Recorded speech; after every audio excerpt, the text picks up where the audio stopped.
Bonjour frères et sœurs en Christ, j'espère que vous allez bien. Moi ça va par la grâce de Dieu. Il y a quelque temps, j'avais fait un songe où le Seigneur me reprochait de ne pas assez témoigner. Parce que le Seigneur a fait déjà beaucoup de choses pour moi, même s'il ne m'a pas encore délivré de là où je suis enfermé. Mais il a déjà fait beaucoup de choses qui mériteraient qu'on en fasse un témoignage. Et Jésus, lorsqu'il était sur la terre, nous a bien recommandé d'être ses témoins dans toute la Judée, la Samarie et jusqu'aux extrémités de la terre. Et par ailleurs, la Bible dit à la loi et au témoignage. Si on ne parle pas ainsi, il n'y aura pas d'aurore pour le peuple. Donc, on a d'un côté la parole qu'on doit lire, et ce qui est mentionné dans ce passage comme la loi, mais on a aussi le témoignage qui donne la délivrance, le témoignage qui permet à quelqu'un de comprendre que malgré l'état où il se trouve, il est aussi capable d'arriver là où les autres sont arrivés. Parce que lorsque tu vois quelqu'un qui est dans le péché, comme toi, et qui a fini par s'en sortir, ça t'encourage toi aussi à continuer pour que tu puisses un jour sortir de là où tu es enfermé. Et donc, dans l'Apocalypse, on nous dit qu'ils ont vaincu à cause du sang de l'agneau et de la parole de leur témoignage. Dans cette vidéo, donc, nous allons voir comment les sorciers m'ont déjà empoisonné jusqu'à 2 fois, mais que le Seigneur m'a fait sortir de là sans aucun problème. Donc, examinons tout ceci à la lumière de la parole. Livre si merveilleux, Bible qui me montre le chemin de la vie. Donc, au moment où j'étais d'abord dans l'autre ville, la Pointe-Noire, il y a une femme qui était venue vivre à la maison. Donc, elle était venue, puisque dans la parcelle, il y avait plusieurs maisons. Il y a des maisons de location et il y a notre maison. Donc, il y a au moins 3 ou 4 habitations. Donc, 3 ou 4 familles pouvaient vivre là-bas. Donc, il y a une femme qui était venue vivre là-bas et que le Seigneur m'avait révélé qu'elle était sorcière. En ce temps-là, je n'avais pas encore le courage de leur dire en face que non, toi tu es sorcier, toi tu es sorcière. Et donc, cette femme-là, elle va faire à un moment donné un plan. Elle avait préparé une nourriture et donc elle va me donner cette nourriture-là. Elle me donne cette nourriture-là, je ne l'avais pas encore mangée. Je l'ai prise, c'était dans une marmite, voilà. Je l'ai mise dans une marmite et je l'ai gardée. Je l'avais pas, je me posais la question si je devais manger ou pas manger, sachant ce qu'elle était. Et donc, cette femme-là, justement, ce jour où elle a préparé la nourriture, le lendemain, elle devait se déplacer. Le lendemain, elle devait se déplacer. Donc, le lendemain matin, de bon matin, elle devait partir. Et de bon matin, qu'est-ce qu'elle fait? Vers 5 heures du matin, elle vient frapper à ma porte. Qu'elle voulait, soi-disant, réchauffer sa nourriture avant de partir. Et donc, pendant qu'elle va dans la cuisine, elle réchauffe sa nourriture et elle en profite aussi pour réchauffer la nourriture qu'elle m'avait donnée la veille. Alors que moi-même, je pouvais très bien le faire. Donc, elle n'avait aucune raison de le faire. Moi-même, je pouvais très bien le faire. Elle profite pour réchauffer. Et donc, quand elle est partie, moi, en réfléchissant, je me suis dit, cette femme-là, elle n'a pas mis quelque chose dans cette nourriture-là. J'avais des doutes. Mais après, je me suis souvenu, donc je voulais jeter ça à la poubelle, mais après, je me suis souvenu, dans la Bible, on a dit, de toute façon, tout est sanctifié par la prière et par la parole. Donc, il suffit avant de manger quelque chose, que tu pries dessus. Si quelqu'un a mis quelque chose de négatif à l'intérieur, ça n'aura pas d'effet sur toi. Et donc, ce jour-là, je me demandais, je pesais un peu, est-ce que je dois jeter cette nourriture-là? Est-ce que je dois la garder? Au final, j'ai fini par prier dessus et j'ai mangé. Je n'avais absolument rien ressenti.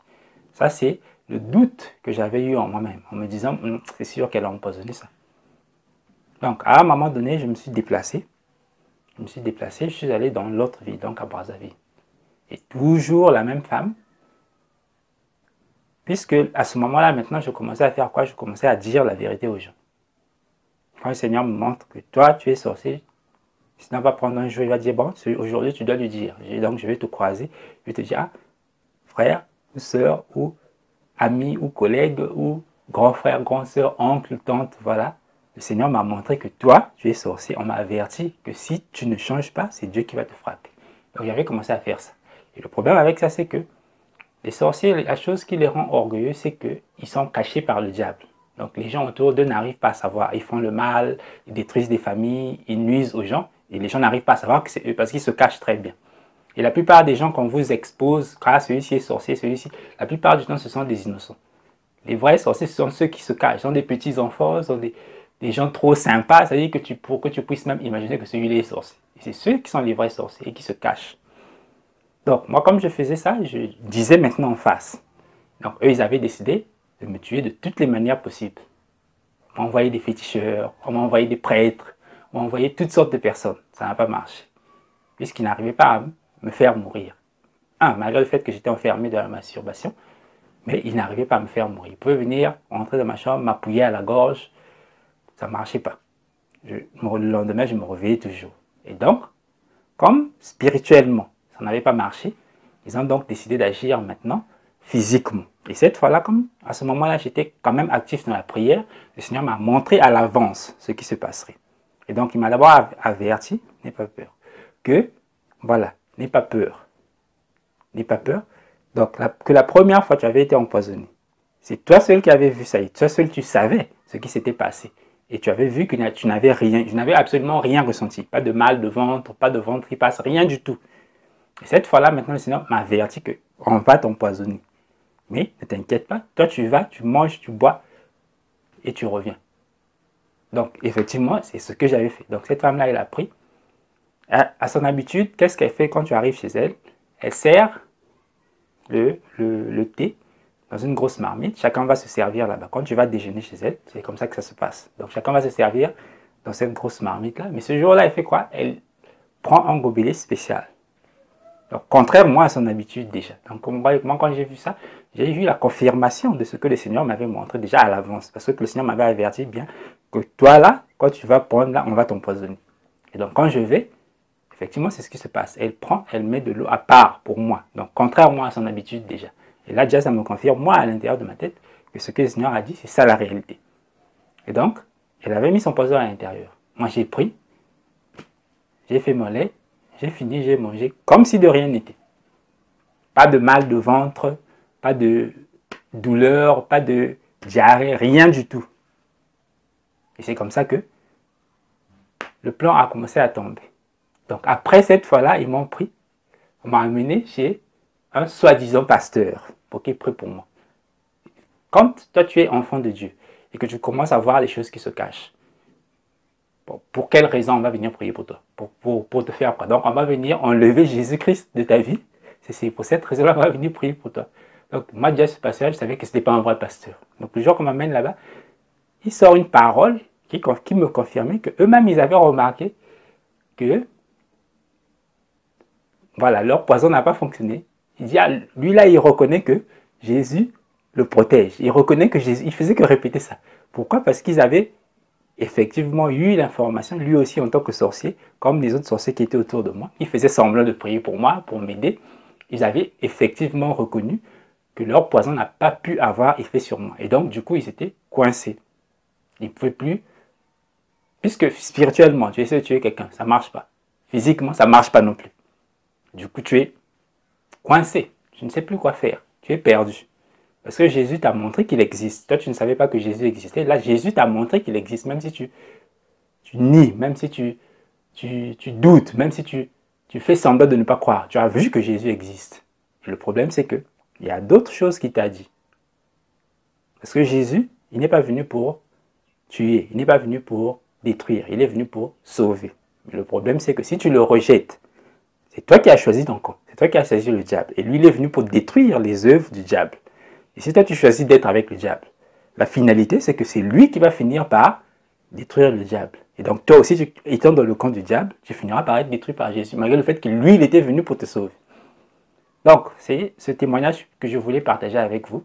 Mais la chose que je voulais faire remarquer ici, c'est quoi? C'est que quand on partage des témoignages, par exemple la première fois où j'ai parlé de ça, dans la vidéo qui parle d'Alain Moloto, il y a des gens qui viennent dire, non, donc tu veux montrer quoi? C'est toi qui es le vrai serviteur de Dieu. Non,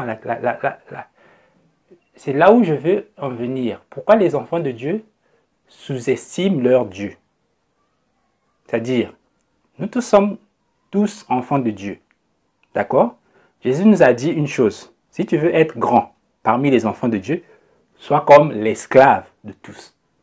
Donc, il n'y a pas de grand parce qu'il chante, il passe à la télé, parce qu'on voit son visage, il est grand. Non, c'est pas ça. Chez Jésus, c'est pas ça. Chez Jésus, celui qui est grand, c'est même celui que vous négligez là. Va soulever tel banc, va faire telle chose. Celui que vous commandez là, c'est lui qui est le grand. Donc, ces témoignages, c'est pour faire en sorte aux enfants de Dieu de prendre conscience que si tu respectes ta part de la parole de Dieu. Tu respectes ta part de la parole de Dieu. Dieu a dit, aimez vos ennemis. Dieu a dit, faites du bien à ceux qui vous maltraitent. Dieu a dit, bénissez ceux qui vous maudissent. Pourquoi? Parce que nous sommes tous pécheurs. Donc, à un moment donné, nous péchons tous. Donc, par conséquent, tu dois aimer ceux qui te détestent. Maintenant, une fois que Dieu viendra pour juger entre toi et ceux qui te combattent, entre toi et ceux qui agissent contre toi, Dieu va te reconnaître aussi comme pécheur. Parce que si Dieu nous frappe aussi, c'est parce que nous sommes aussi pécheurs. C'est aussi pour nous éloigner du péché. Donc, quand Dieu viendra juger entre toi et eux, qu'est-ce qu'il fera? Il va te reconnaître comme pécheur. Et toi-même, tu vas aussi te reconnaître comme pécheur. Et maintenant, le fait que toi, tu te reconnais comme pécheur, et eux, ils refusent de se reconnaître comme pécheur, il va faire une distinction. Toi, il va te délivrer du péché. Parce que tu reconnais que tu es pécheur, tu reconnais que tu as besoin de délivrance. Mais eux, ils seront frappés parce qu'ils refusent de venir du côté de Jésus.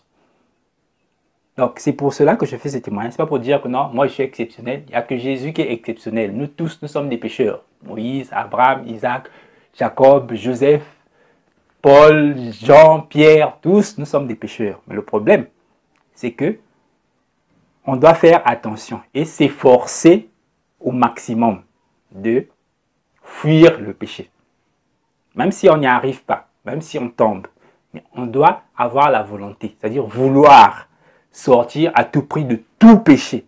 Pas le dire, bon, ça c'est pas grave, je continue à faire, c'est comme ça, le diable continuera à te dominer et tu ne verras pas la gloire de Dieu telle qu'il faut. Parce que tu as choisi de suivre Jésus, mais à un certain endroit, tu t'arrêtes.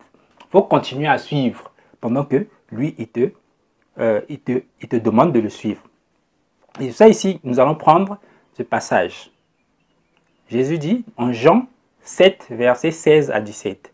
Jésus leur répondit, « Ma doctrine n'est pas de moi, mais de celui qui m'a envoyé. » Donc la doctrine de Christ n'est pas sa doctrine propre à lui-même, mais elle appartient à Dieu. Il dit encore, « Si quelqu'un veut faire sa volonté, donc si quelqu'un veut faire la volonté du Père de Jésus-Christ, il connaîtra si ma doctrine est de Dieu ou si je parle de mon propre chef. » Ici, c'est Jésus qui nous explique. Si tu veux comprendre la doctrine de Jésus, de qui elle vient, tu dois chercher à faire sa volonté. Et quand tu cherches à faire sa volonté, c'est contre ta nature. Hein. Ta nature, c'est le péché. Ta nature, c'est le péché. Et donc, tu es en train de faire quelque chose qui est contre ta nature. Tu es en train de remonter une rivière. Tu es en train de remonter sur une pente. 1, c'est difficile. 2, tu vas rencontrer beaucoup d'oppression. Tu vas être combattu. Il y a des gens qui vont se lever contre toi pour te combattre. Pourquoi? Parce que tu vas contre ta nature. Toi-même, tu es pécheur, mais tu cherches à aller contre ta nature. Donc, tu cherches à faire la volonté de Jésus-Christ, qui n'est pas sa volonté, mais la volonté de son Père. Et c'est là que tu vas comprendre, ah oui, voilà pourquoi la parole dit ceci. Voilà pourquoi la parole dit cela. Donc, c'est en vivant la parole que tu vas la rencontrer. C'est en vivant la parole. Donc, pardonne tout le monde. Ça, c'est ce qu'il faut faire. Toute personne qui a un problème avec toi, pardonne-lui déjà, d'office. Avant même qu'il vienne te demander pardon, pardonne-lui déjà. Pourquoi? Parce que toi aussi, tu auras besoin du pardon auprès de Dieu. Et si tu retiens contre quelqu'un ce qui t'a fait de mal, Dieu aussi va retenir contre toi ce que tu fais de mal. Donc, déjà, sur ce point-là, c'est un point qui est très important. Maintenant, prenons ici Marc, chapitre 16, versets 17 à 18. « Voici les miracles qui accompagneront ceux qui auront cru en mon nom, c'est-à-dire au nom de Jésus. Ils chasseront les démons, ils parleront de nouvelles langues, ils saisiront des serpents, s'ils boivent quelques breuvages mortels, il ne leur fera point de mal. Ils imposeront les mains aux malades et les malades seront guéris. » Donc, comme on le voit dans ce passage, qu'est-ce qu'il dit? Que si tu bois un breuvage mortel, cela ne te fera point de mal. Tu n'auras pas de douleurs, des crampes, non, rien. Pourquoi? Parce que tu as choisi de suivre, d'essayer. Parce qu'on ne peut pas toujours. D'essayer de suivre, de t'efforcer de suivre Jésus-Christ sur le chemin où il est. Donc, Le but de ce témoignage, c'est pas de vous montrer que moi je suis exceptionnel. Non, c'est de vous montrer que si tu respectes la parole, Dieu respectera ce que lui il a dit. Parce que c'est sa parole. C'est pas nous qui lui avons dit de dire que non, voici, si tu imposes les mains aux malades, ils seront guéris. C'est lui-même qui a dit ça. C'est Dieu lui-même qui a dit ça. Et donc, toi, si tu respectes ta part, notre part, c'est quoi? C'est croire en Jésus, rester avec lui, quoi qu'il arrive. Et s'efforcer à fuir le péché. C'est tout. S'efforcer à fuir le péché sous toutes ses formes. Pas dire, bon, je vole ici un peu, là-bas je pourrais laisser, Dieu aura pitié de moi. Non, ne vole pas. Efforce-toi de ne pas voler. Et Dieu lui-même va voir comment il va te sortir de ce que toi tu n'arrives pas à sortir. Parce que c'est lui seul qui est capable de te délivrer du péché. Donc, moi ce que je recommande toujours aux gens, et c'est même pas moi, c'est le Seigneur qui recommande. Jésus dit, soyez prudents comme les serpents. Soyez prudents comme les serpents. Et là, qu'est-ce que je prends comme exemple? Supposons, un point qui est souvent débattu. Tu es chrétien. Moi, je dis, place-toi du côté de la prudence. Se placer du côté de la prudence, c'est quoi? Supposons, tu as une discussion avec quelqu'un. Ah non, les pantalons, c'est pour les femmes, c'est pas pour les femmes. Vous discutez, tu as l'un a un point de vue, l'autre a un autre point de vue. Mais au final, tu as quand même un petit doute. Ici, quelque part, Dieu allait me frapper parce que je porte des pantalons. Et là, moi, je te recommande de te placer du côté de la prudence. C'est-à-dire, comme tu as un peu des doutes, c'est un peu flou, tu ne sais pas trop. Comme l'objet du débat, c'est le pantalon. À ce moment-là, moi, je dis, ne porte pas de pantalon. Pourquoi? Parce que si tu en portes et qu'au final, tu découvres que Dieu, finalement, n'était pas d'accord avec ça, tu ne pourras plus, après ta mort, revenir ici sur terre pour venir changer, pour dire, ah bon, je repars sur terre pour arrêter de porter le pantalon. Non. Donc, tant que tu es sur terre, place-toi du côté de la prudence. Donc, comme tu es prudent, tu vas dire, ah non, finalement, comme le pantalon, c'est un peu flou, je ne mets pas ça. Pour Dieu, pour la gloire de Dieu, pour la gloire de Jésus, je ne porterai pas ça. Jusqu'à ce que lui-même, il me montre, par exemple, dans un songe, dans une vision, voilà, que le pantalon, ce n'est pas une mauvaise chose. Donc, c'est ça, se placer du côté de la prudence. Quand tu as un doute quelque part, vaut mieux laisser tomber. Quand tu as un doute quelque part, vaut mieux laisser tomber. Voilà, donc c'est ce petit témoignage que je voulais partager avec vous aujourd'hui. Que le Seigneur vous bénisse, que le Seigneur vous garde. Et sachez toujours que si vous respectez votre part de la parole, Dieu, lui, il respecte toujours sa part de la parole parce qu'il est fidèle en toutes choses. Donc, que Dieu vous bénisse, que Dieu vous garde et examinez toutes choses à la lumière de la parole. À la prochaine. Jésus-Christ est Seigneur. Oh, examinez toutes choses à la lumière.